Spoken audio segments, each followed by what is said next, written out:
voilà, vous qui aviez peur que Belle et Clem ce soit fini, comme vous pouvez le constater, vous allez encore nous voir un petit moment. Enfin, surtout lui là, parce que moi, je sais pas si j'ai envie. Hein. Toi, tu fais rien de toute façon. Ouais, c'est clair. Comme d'hab. Bon, de toute façon, comme toutes les femmes. Hein. C'est clair. Ouais. Il y a un nid avec des œufs de pigeons. Et du coup, je sais pas trop quoi faire parce que bah, à la fois, il va falloir qu'on se déplace vu qu'il faut qu'on fasse les travaux. Mais en même temps, du coup, je me dis si on y touche, la maman, elle va les laisser. Donc voilà. C'est le petit problème d'oiseau du jour. Ornithologique, voilà, chercher le mot. Bon, maintenant qu'on a fait un peu de place dans le grenier, c'est vraiment dégueulasse. Hein. Il y a plein de scories, donc la poussière de charbon et tout. On va commencer à s'atteler à faire les cloisons, mais avant, j'ai besoin d'un peu de lumière parce que là, vous avez l'impression que c'est lumineux parce que je me suis mis en face de la fenêtre, mais c'est pas du tout lumineux. Donc, pour expliquer un petit peu, on n'a pas 100% du grenier. En fait, on a toute cette partie-là jusqu'au fond. Mais cette première partie-là n'est pas à nous. Donc, ce qu'on va devoir faire, c'est faire une cloison ici, mettre une porte ici, sauf que la porte, elle va être trop haute par rapport au rampant. Donc, clairement, j'ai bien m'amusé par rapport à ça. Ensuite, on a pas mal de cloisons encore à faire ici et là-bas. Vous voyez, on a ramené rail, montant, porte, OSB. Bref, pas mal de travail ici. Il y a de fortes chances que malheureusement, on puisse faire que les cloisons et pas continuer encore avec l'isolation, avec l'aménagement, etc. pour plein de raisons administratives. Hein. On est en France, il y a plein de trucs qui mettent beaucoup plus de temps que prévu. Mais peu importe, on va déjà commencer par faire les cloisons pour pouvoir stocker quelques matériels ici. Bon, je mets un peu de lumière pour vous comme pour moi, et puis c'est parti!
Donc en fait, les cloisons que je suis en train de faire, c'est les cloisons pour notre partie à nous. Mais par exemple, cette partie est pas du tout à nous, ce qui fait que ici, je peux pas isoler, c'est pas du tout chez moi, quoi. Au pire du pire, j'aurais pu quand même commencer l'isolation, laisser déborder un petit peu du côté copro, on va dire. Sauf que si je fais ça, je vais avoir plein de problèmes parce qu'il y a des fuites un peu partout dans le toit. Vous voyez, à chaque fois qu'il y a des sauts, il y a des fuites. En général, des grosses fuites quand il y a un saut. Donc la toiture va bientôt être changée. Ça aurait déjà dû commencer, mais vu qu'on est en France et que l'administration est là pour mettre des bâtons dans les roues, et du coup ça met beaucoup plus de temps que prévu, et pendant ce temps-là on prend l'eau, quoi. Mais bon, a priori il y en a qui s'en foutent, hein. Toujours est-il que moi je peux pas attendre les quelques mois de retard qu'on va prendre à cause de tout ce qui est administratif. Donc pour l'instant j'ai mis des morceaux de bois comme ça. Pourquoi est-ce que j'ai pas mis un panneau? Parce que le jour où je voudrais isoler, s'il y a un panneau complet ça va être compliqué.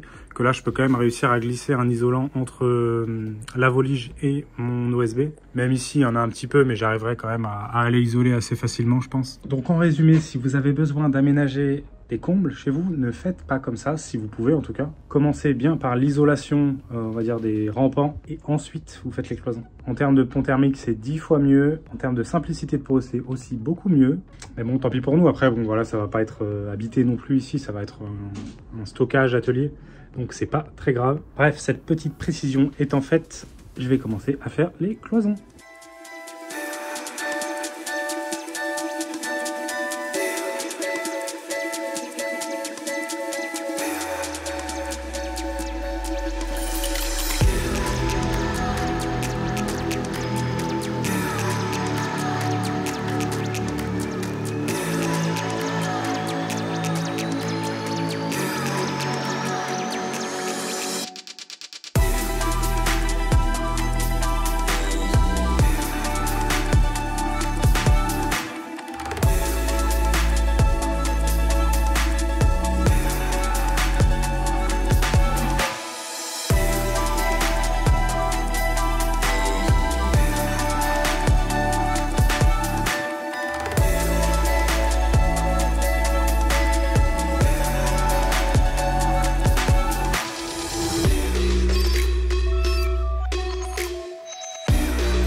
Moi j'étais en train de faire le montage de la vidéo que vous êtes en train de regarder, mais je me suis dit qu'il manquait peut-être quelques explications par rapport à ce grenier. Donc pour ceux qui nous suivent depuis un petit moment, vous dites mais il y avait une chambre de bonne, on n'a jamais entendu parler de ce grenier. Alors oui, effectivement, en fait ce grenier s'est fait très récemment au niveau de la copro. Donc on a racheté la partie qu'on est en train de rénover, que vous avez vu dans la vidéo. Et du coup on cède la chambre de bonne, donc on n'aura plus la chambre de bonne, mais on aura le grenier. Donc en termes de surface de stockage, ça sera quand même beaucoup mieux. Donc c'est quand même très mansardé, hein, vous le voyez sur les vidéos, mais pour ce qu'on veut en faire, ça nous convient parfaitement.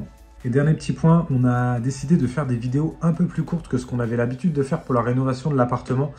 Ça nous permet déjà de mettre moins de temps au montage et que ce soit plus facile pour nous d'être réguliers sur la sortie des nouvelles vidéos. Et ça permet aussi de faire un sujet par vidéo globalement. Donc c'est plutôt pas mal. En tout cas, on va essayer comme ça pour l'instant. Si ça vous convient, n'hésitez pas à le dire en commentaire. Si ça vous convient pas, vous avez le droit de le dire aussi, hein. C'est vrai que le montage prend énormément de temps. Donc voilà, quand on réduit le temps de vidéo par deux, ben forcément on met 2 fois moins de temps au montage. Donc voilà, l'objectif c'est vraiment de maintenir le rythme d'une vidéo tous les dimanches. Si jamais vraiment on a un sujet qui glisse un peu, ben voilà, on sautera une semaine. Et globalement, voilà, on va reprendre ce rythme-là en espérant que tous les nouveaux projets qui arrivent vous plaisent. Salut!